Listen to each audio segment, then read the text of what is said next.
নমস্কার। আজ একটা কথা না বললে পারছি না। সত্যি বলছি, আমার হাত কাঁপছে লিখতে লিখতে। কারণ আগামীকালের পঞ্জিকা দেখে আমি থমকে গেছি। আগামীকাল ১৬ই জুলাই ২০২৬ বৃহস্পতিবার। আর এই দিনটা শুধু কোনো সাধারণ দিন নয়। এই দিনটা হল ভগবান শ্রী জগন্নাথদেবের পবিত্র রথযাত্রা। হ্যাঁ, আপনি ঠিক শুনেছেন। পুরীর মহাপ্রভু জগন্নাথদেব, তাঁর বড়ভাই বলরাম ও বোন সুভদ্রা, তাঁরা রথে চড়ে মাসিবাড়ি যাচ্ছেন। আর এই রথের চাকা যখন ঘুরবে, তখন ঘুরবে গোটা বিশ্ব ব্রহ্মাণ্ডের ভাগ্যের চাকা। আর সেই ভাগ্যের চাকা যদি আপনার মেষ রাশির ওপর দিয়ে যায়, তাহলে কি হবে ভেবে দেখেছেন? আমি সরাসরি বলছি, আগামীকালের এই দিনটা আপনার জন্য, মেষ রাশির জাতক জাতিকার জন্য যেন এক অমৃতের কুম্ভ। কারণ জ্যোতিষশাস্ত্রের ইতিহাসে বিরল একটি মহাজাগতিক ঘটনা ঘটতে চলেছে। আগামীকাল ১৬ই জুলাই রাত ১১টা ৩৫ সূর্যদেব মিথুন রাশি ত্যাগ করে কর্কট রাশিতে প্রবেশ করছেন। আর মাত্র কিছুক্ষণের মধ্যে চন্দ্রদেব কর্কট রাশি ত্যাগ করে সিংহ রাশিতে পা রাখছেন। মানে কি দাঁড়াল? দুই মিত্রগ্রহ সূর্য ও চন্দ্র একে অপরের রাশিতে প্রবেশ করে পরস্পরকে শক্তিশালী করছেন। জ্যোতিষশাস্ত্রে এটাকে বলা হয় পরিবর্তন রাজযোগ, অত্যন্ত সৌভাগ্যজনক একটি সংমিশ্রণ। এখন এই রাজযোগ যদি হয় রথযাত্রার মতো পবিত্র দিনে, তাহলে তার প্রভাব হবে অসীম। আর সেই প্রভাবের সবচেয়ে বড় সুফল পাবেন আপনি, মেষ রাশির জাতক জাতিকা। হ্যাঁ, আমি আবারও বলছি, আগামীকাল আপনার রাশিতে সূর্যচন্দ্রের এই গোচর প্রচুর স্বাচ্ছন্দ্য এবং কর্মজীবনে সাফল্য নিয়ে আসবে। কিন্তু অপেক্ষা করুন, এর মধ্যেই একটা গভীর রহস্য লুকিয়ে আছে, যা আমি এখনই আপনাকে বলতে পারছি না। কারণ এই রহস্যটা এতটাই শক্তিশালী যে, যদি আপনি আগে থেকেই জানতে পারেন, তাহলে তার প্রভাব কমে যেতে পারে। তবে এটুকু জেনে রাখুন, এই রহস্যটা আপনার জীবনের সবচেয়ে বড় সিদ্ধান্তের সঙ্গে জড়িত। আর সেই সিদ্ধান্তটা নিতে হবে আগামীকাল রাতের আগেই। নইলে, না, আর বলছি না, একটু পরেই বলছি। শুরু থেকে শুনুন। আগামীকাল সূর্য যখন কর্কট রাশিতে প্রবেশ করবেন, তখন সেখানে আগে থেকেই উপস্থিত রয়েছেন বৃহস্পতিদেব। অর্থাৎ গঠিত হচ্ছে গুরু আদিত্য রাজযোগ। এটি অত্যন্ত শুভ একটি যোগ, যা আত্মবিশ্বাস, নেতৃত্বগুণ, মানসম্মান ও প্রতিপত্তি বৃদ্ধি করে। আর কর্কট রাশিতে একত্রে অবস্থান করবেন বুধ, বৃহস্পতি এবং শুক্র। এটা যেন এক মহামিলন। ৪টি শুভ গ্রহের সমাগম। এখন প্রশ্ন হল, এই সমাগম আপনার মেষ রাশির ওপর কী প্রভাব ফেলবে? দেখুন, জ্যোতিষশাস্ত্রে মেষ রাশির অধিপতি হলেন মঙ্গল। আর আগামীকাল বৃহস্পতিবার, বৃহস্পতির দিন। বৃহস্পতি আপনার চতুর্থভাবে উচ্চস্থ অবস্থানে রয়েছেন। তিনি গৃহ, ভূমি, যানবাহন ও পারিবারিক সুখকে শক্তিশালী করছেন। মানে আপনি যদি দীর্ঘদিন ধরে একটি বাড়ি কেনার কথা ভাবছেন, একটি নতুন গাড়ি কেনার পরিকল্পনা করছেন, অথবা পারিবারিক কোনো সমস্যায় জর্জরিত ছিলেন, তাহলে আগামীকাল থেকে সেই সব সমস্যার সমাধানের পথ খুলে যেতে পারে। কিন্তু এখানেই শেষ নয়। সূর্য যখন কর্কটে প্রবেশ করবেন, তখন আপনার কর্মক্ষেত্রের ওপর তার বিশেষ দৃষ্টি থাকবে। কারণ বৃহস্পতির সঙ্গে আপনার কর্মক্ষেত্রের দৃষ্টি সম্পর্ক রয়েছে। ফলে আপনি কর্মক্ষেত্রে সফলতা এবং শুভ ফল পাবেন। যারা চাকরিজীবী, তাদের ওপর নতুন দায়িত্ব আসতে পারে। আপনার কাজের প্রশংসা করা হবে এবং আপনি ঊর্ধ্বতন কর্মকর্তাদের কাছ থেকে সহযোগিতা পাবেন। দীর্ঘদিন ধরে ঝুলে থাকা কাজগুলো সম্পন্ন হওয়ার সম্ভাবনা রয়েছে। যারা ব্যবসার সঙ্গে যুক্ত, তাদের জন্য সময়টা অত্যন্ত শুভ। নতুন ব্যবসায় সাহসী পদক্ষেপ নিতে পারেন। ভালো মুনাফা অর্জনের সম্ভাবনা রয়েছে।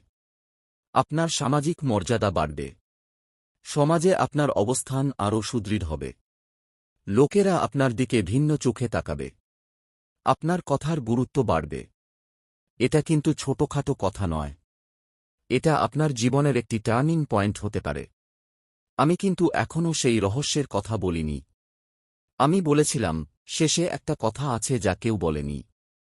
সেটা হল, আগামীকাল রথযাত্রার দিনে সূর্যচন্দ্রের এই পরিবর্তন রাজযোগ শুধু আপনার কর্মজীবন বা অর্থনীতিকে প্রভাবিত করবে না, এটি আপনার ব্যক্তিত্বের বহিরতম স্তরটিকেও স্পর্শ করবে। কারণ সূর্য হল আত্মার প্রতীক আর চন্দ্র হল মনের প্রতীক। যখন এই দুই গ্রহ পরস্পরের রাশি বদল করে, তখন আপনার আত্মা ও মনের মধ্যে একটি সেতুবন্ধন তৈরি হয়। আপনি যা চান তাই পাবেন, আপনি যা ভাবেন তাই হবে। এটা যেন মনের জগতে একটি আলোর ঝলক।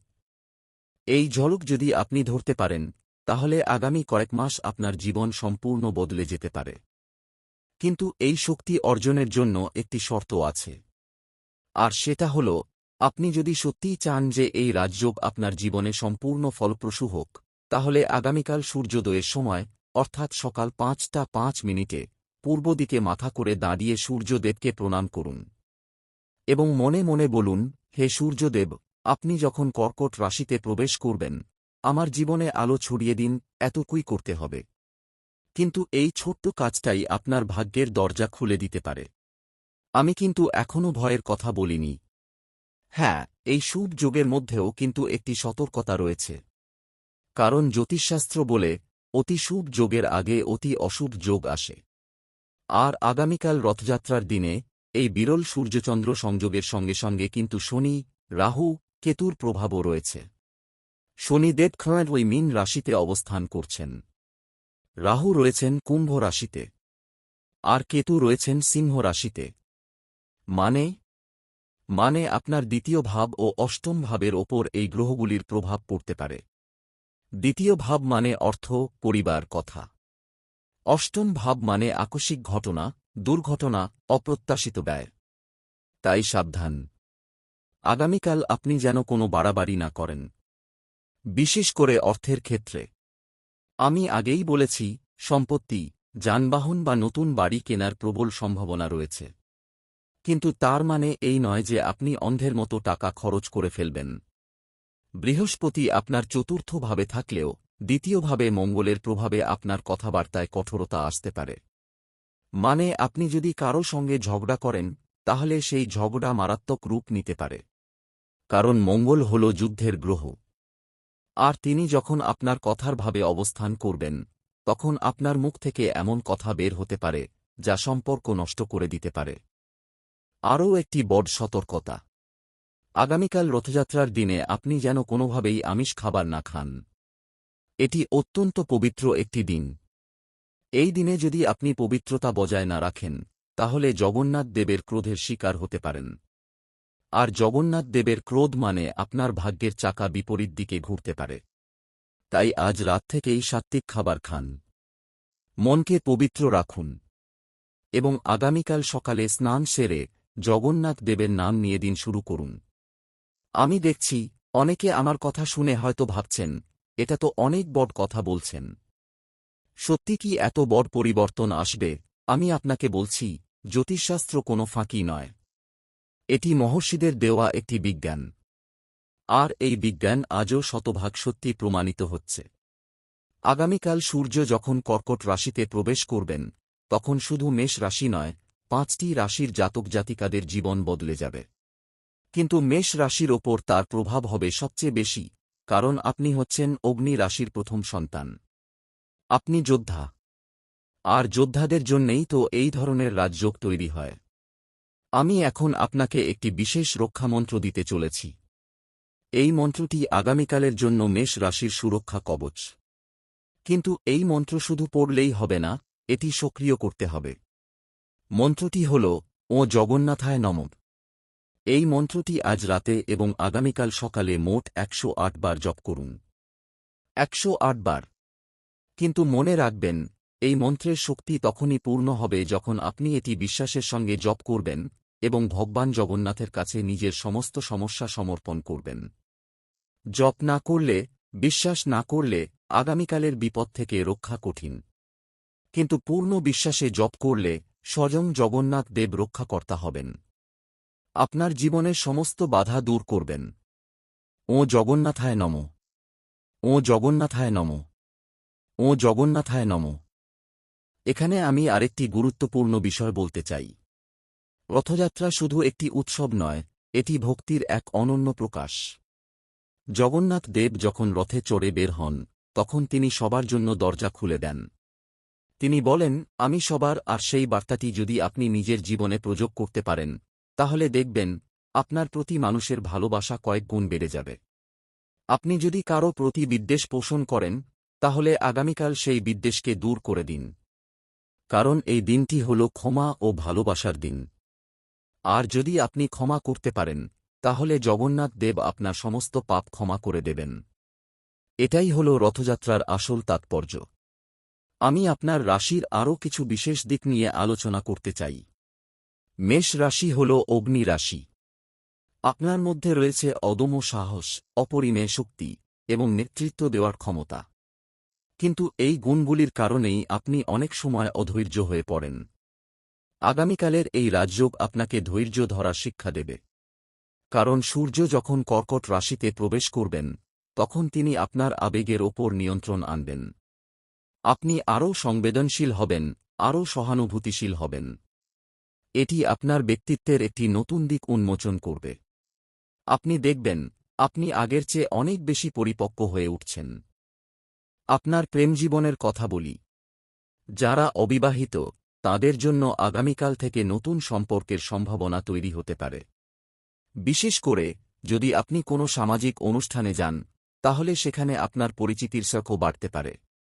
কিন্তু সাবধান, সম্পর্কের ক্ষেত্রে তাড়াহুড়ো করবেন না। বৃহস্পতির প্রভাবে আপনার বিচারশক্তি কিছুটা কমে যেতে পারে। তাই ভালো করে দেখে বুঝে পদক্ষেপ নিন। যারা বিবাহিত, তাদের দাম্পত্য জীবনে কিছুটা টানাপোড়েন আসতে পারে। কারণ আপনার কথাবার্তার কঠোরতা আপনার সঙ্গীকে আঘাত করতে পারে। তাই আজ থেকে আগামীকাল পর্যন্ত আপনার সঙ্গীর সাথে নম্রভাবে কথা বলুন। তাকে সময় দিন। একসাথে রথযাত্রার আয়োজন দেখতে যান। এটি আপনার সম্পর্ককে আরও মজবুত করবে। এবার আসি স্বাস্থ্যের কথায়। আগামীকাল সূর্য যখন রাশি বদলাবে, তখন আপনার শরীরে কিছু পরিবর্তন আসতে পারে। আপনার সারা শরীরে যন্ত্রণাবোধ হতে পারে, বিশেষ করে মাথায়। কারণ সূর্য হল মস্তিষ্কের অধিপতি। তাই আগামীকাল আপনি যেন বেশি করে জল পান করেন এবং কোনো রকম মানসিক চাপ নেবেন না। মনকে শান্ত রাখার চেষ্টা করুন। যোগব্যায়াম বা ধ্যান করতে পারেন। সকালে সূর্যকে প্রণাম করার সময় কিছুক্ষণ দাঁড়িয়ে সূর্যের রশ্মি নিজের শরীরে শোষণ করুন। এতে আপনার শরীরের রোগ প্রতিরোধ ক্ষমতা বাড়বে। যারা ছাত্রছাত্রী, তাদের জন্য আগামীকাল অত্যন্ত গুরুত্বপূর্ণ। প্রতিযোগিতামূলক পরীক্ষার প্রস্তুতি নিচ্ছেন, তাঁরা সুখবর পেতে পারেন। সূর্যের কর্কট গমনে আপনার স্মৃতিশক্তি বৃদ্ধি পাবে। আপনি যে কোনো বিষয় খুব সহজেই মনে রাখতে পারবেন। তাই আগামীকাল যদি আপনার কোনো পরীক্ষা থাকে, তাহলে ভয় পাবেন না। আত্মবিশ্বাসের সঙ্গে পরীক্ষা দিন। জগন্নাথ দেব আপনার সাথে আছেন। আমি এতক্ষণ যা বললাম, তার মধ্যে অনেক কিছুই হয়তো আপনার কাছে অবিশ্বাস্য লাগছে। কিন্তু আমি জ্যোতিষশাস্ত্রের গভীরতা দেখে এসেছি। আমি দেখেছি কিভাবে একটি গ্রহের সামান্য চলন একজন মানুষের জীবনকে পাল্টে দিতে পারে। আগামীকালের সেই চলন কিন্তু সামান্য নয়। এটি একটি মহাযোগ। আর এই মহাযোগে যদি আপনি নিজেকে সঠিকভাবে স্থাপন করতে পারেন, তাহলে আগামী 6 মাস আপনার জীবন স্বপ্নের মতো হয়ে যাবে। আমি কিন্তু এখনও সেই রহস্যের শেষাংশ বলিনি। আমি বলেছিলাম, রহস্যটা আপনার জীবনের সবচেয়ে বড় সিদ্ধান্তের সঙ্গে জড়িত। আমি কি এখন সেই রহস্য বলবো, নাকি আপনাকে আরও কিছুক্ষণ অপেক্ষা করতে হবে? আমি দেখছি আপনার চোখে কৌতূহল। আপনি জানতে চান সেই সিদ্ধান্তটা কি? ঠিক আছে, আমি বলছি। সেই সিদ্ধান্ত হল, আগামীকাল আপনাকে একটি বড় সুযোগ হাতছাড়া করতে হবে। হ্যাঁ, আপনি ঠিক শুনেছেন। আমি বলছি, একটি সুযোগ হাতছাড়া করতে হবে। কারণ জ্যোতিষশাস্ত্র বলে, কিছু পাওয়ার জন্য কিছু ছাড়তে হয়। আগামীকাল সূর্যচন্দ্রের এই রাজযোগ আপনার সামনে একটি অসাধারণ সুযোগ এনে দেবে। সেই সুযোগ হয়তো চাকরির, হয়তো ব্যবসার, হয়তো কোনো সম্পর্কের। কিন্তু আমি বলছি, সেই সুযোগকে না বলুন। কেন? কারণ সেই সুযোগটি দেখতে যেমন মোহময়, তেমনই এর মধ্যে একটি গভীর ফাঁদ রয়েছে। এটি আপনার ভবিষ্যতের জন্য মারাত্মক হতে পারে। তাই ধৈর্য ধরুন। সঠিক সময় আসবে। জগন্নাথ দেব আপনাকে আরও ভালো সুযোগ দেবেন। এখন এই কথাগুলো কিন্তু অনেক গুরুত্বপূর্ণ। আমি জানি সুযোগ হাতছাড়া করা খুব কঠিন, কিন্তু আমি আপনাকে যা বলছি তা শতভাগ সত্যি। কারণ আমার হাতে রয়েছে আগামীকালের পঞ্জিকা, আর সেই পঞ্জিকায় স্পষ্ট লেখা রয়েছে আগামীকাল রাত 11:35 পর সূর্য কর্কটে প্রবেশ করবেন। আর মাত্র কয়েক ঘণ্টা পর অর্থাৎ 17ই জুলাই ভোর রাতে চন্দ্রসিংহে প্রবেশ করবেন। এই সময়ের মধ্যে অর্থাৎ 16ই জুলাই রাত থেকে 17ই জুলাই ভোর পর্যন্ত সমগ্র মহাকাশে এক অদ্ভুত শক্তির সঞ্চার হবে। এই সময়টি অত্যন্ত সংবেদনশীল। এই সময়ে আপনি যা কিছু চিন্তা করবেন তা বাস্তবায়িত হওয়ার সম্ভাবনা অনেক বেশি। তাই এই সময়ে নেতিবাচক চিন্তা থেকে দূরে থাকুন, শুধু ইতিবাচক চিন্তা করুন। জগন্নাথ দেবের নাম নিন, আর সেই সুযোগটিকে না বলার সিদ্ধান্ত নিন। আমি জানি এই সিদ্ধান্ত নেওয়া আপনার জন্য খুব কঠিন হবে, কারণ মেষ রাশির মানুষ হিসেবে আপনি খুব স্বাধীনচেতা। আপনি যা চান তা পেতে চান। কিন্তু জ্যোতিষশাস্ত্রের এই একটি নিয়ম মেনে চললে দেখবেন আগামী 3 মাসের মধ্যে আপনার জীবনে এমন একটি সুযোগ আসবে যা আপনি কল্পনাও করতে পারেন না। সেই সুযোগ আপনার জীবন বদলে দেবে। এখন আমি আপনার জন্য জগন্নাথ দেবের একটি বিশেষ প্রার্থনা করছি। আপনিও যদি চান তাহলে আমার সাথে এই প্রার্থনায় যোগ দিন। হে ভগবান জগন্নাথ, আপনি যারা আপনার রথের রশি টানেন তাদের সব মনোবাসনা পূর্ণ করেন। হে প্রভু, আপনার এই মেষ রাশির সন্তানটিকে রক্ষা করুন। আগামীকালের এই মহাযোগে তাকে সঠিক পথ দেখান। তার সমস্ত বাধা দূর করুন। তাকে শক্তি দিন, ধৈর্য দিন এবং জ্ঞান দিন। জয় জগন্নাথ। আমি বিশ্বাস করি এই প্রার্থনা আপনার জীবনে ইতিবাচক প্রভাব ফেলবে। এখন আমার শেষ কথা। আগামীকাল রথযাত্রার দিনে আপনি যেন নিম্নলিখিত কাজগুলো করেন। প্রথমত, সকালে স্নান করে পীতাম্বর হলুদ রঙের কাপড় পরুন। এটি জগন্নাথ দেবের প্রিয় রং। দ্বিতীয়ত, বাড়ির পূর্ব দিকে একটি প্রদীপ জ্বালান এবং মনে মনে জগন্নাথ দেবের ধ্যান করুন। তৃতীয়ত, যদি সম্ভব হয় আজ রাতেই কিছু গুড় ও চাল দিয়ে একটি নৈবেদ্য তৈরি করে রাখুন এবং আগামীকাল সকালে তা জগন্নাথ দেবকে উৎসর্গ করুন। চতুর্থত, আগামীকাল সারাদিন অন্তত 5 জন গরিব মানুষকে খাবার দান করুন। এটি আপনার পাপমোচন করবে এবং জগন্নাথ দেবের আশীর্বাদ নিশ্চিত করবে। আর পঞ্চমত, যা আমি আগেই বলেছি, সেই মন্ত্রটি 108 বার জপ করুন এবং সেই সুযোগটিকে না বলার সিদ্ধান্ত নিন। এতগুলো কথা বললাম, কিন্তু আমি জানি আপনাদের অনেকের মনে প্রশ্ন রয়েছে। আমি কি সত্যি এইসব করতে পারব? আমার কি এতটা ধৈর্য আছে? আমি বলছি, হ্যাঁ, আপনার আছে। কারণ আপনি মেষ রাশির সন্তান। আপনার মধ্যে আছে অদম্য শক্তি। আপনি যদি চান তাহলে যে কোনো বাধা অতিক্রম করতে পারেন। আর জগন্নাথ দেব আপনার সেই শক্তিকে আরও বহুগুণ বাড়িয়ে দেবেন। এখন সময় এসেছে শেষ করার। কিন্তু শেষ করার আগে আমি আবারও সেই রহস্যের কথা মনে করিয়ে দিতে চাই। আমি বলেছিলাম শেষে একটা কথা আছে যা কেউ বলেনি। সেই কথাটি হল, আগামীকাল রথযাত্রার দিনে সূর্যচন্দ্রের এই রাজ্য কেবল আপনার ভাগ্যের দরজাই খুলবে না, এটি আপনার মনের অজানা একটি দরজাও খুলে দেবে। আপনি নিজের মধ্যে নতুন একটি শক্তি আবিষ্কার করবেন। সেই শক্তি আপনাকে এগিয়ে নিয়ে যাবে। কিন্তু সেই শক্তি অর্জনের জন্য আপনাকে সেই সুযোগটিকে না বলতে হবে। এটাই হল চাবিকাঠি। আমি আশা করি আপনি এই কথাগুলো গুরুত্ব সহকারে নেবেন। কারণ আমি আপনার মঙ্গল ছাড়া আর কিছুই চাই না। আমি চাই আপনি সুখী হন, সমৃদ্ধ হন এবং আপনার জীবনের প্রতিটি ক্ষেত্রে সফল হন। আর জগন্নাথ দেবের আশীর্বাদ আপনার সেই পথকে প্রশস্ত করুক। জয় জগন্নাথ। জয় জগন্নাথ। জয় জগন্নাথ।